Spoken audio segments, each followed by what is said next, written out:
গরমকালে মেকআপ করার ঝামেলা অনেক। আবহাওয়া থাকে গরম, ফলে দীর্ঘ সময় মুখে মেকআপ থাকলে তা গলে সাজসজ্জা নষ্ট হওয়ার আশঙ্কা থাকে। এই গরমে দীর্ঘক্ষণ মেকআপ ধরে রাখাটা একটা বিরাট চ্যালেঞ্জ। কিছু টেকনিক অনুসরণ করে মেকআপ দীর্ঘস্থায়ী করা যায়।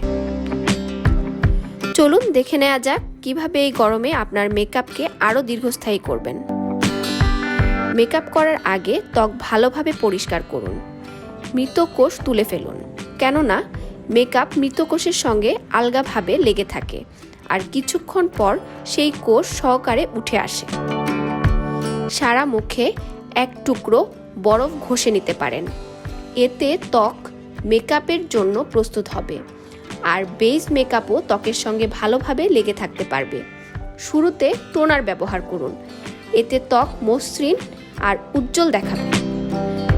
টোনারের পর তেল মুক্ত ময়শ্চারাইজার লাগান। ময়শ্চারাইজারের পর লাগান প্রাইমার। প্রাইমার মেকআপ দীর্ঘ সময়ের জন্য ধরে রাখতে সাহায্য করে। এরপর ব্যবহার করুন লিকুইড বা ক্রিম ফাউন্ডেশন, ব্লাশ, আইশ্যাডো বা ব্রোঞ্জার। এরপর এগুলো পাউডার ভার্সন ব্যবহার করতে পারেন। ফাউন্ডেশনের কয়েক ধাপ ব্যবহার করবেন। কনসিলার দেওয়ার পর সঙ্গে সঙ্গে ব্লেন্ড করবেন না, ত্বকে কয়েক মিনিট রেখে তারপর ধীরে ধীরে ব্লেন্ড করুন। ফাউন্ডেশন বা কনসিলার প্রতিটি লেয়ারে সেট হওয়ার জন্য সেটিং স্প্রে ব্যবহার করুন।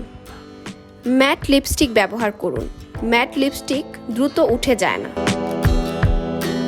ওয়াটারপ্রুফ আইলাইনার ও মাস্কারা ব্যবহার করুন। কাজল ব্যবহার করলে এর উপর আলগা পাউডার লাগিয়ে সেট করে নিন। পাউডারের পরতের উপর আরেকবার কাজল দিয়ে ঘষবেন। মাঝের পাউডারের লেয়ার 2 স্তরের কাজল ধরে রাখতে সাহায্য করে। আজ তাহলে এ পর্যন্তই। আমাদের ভিডিওগুলো আপনাদের কেমন লাগে তা কমেন্ট করে জানাতে ভুলবেন না।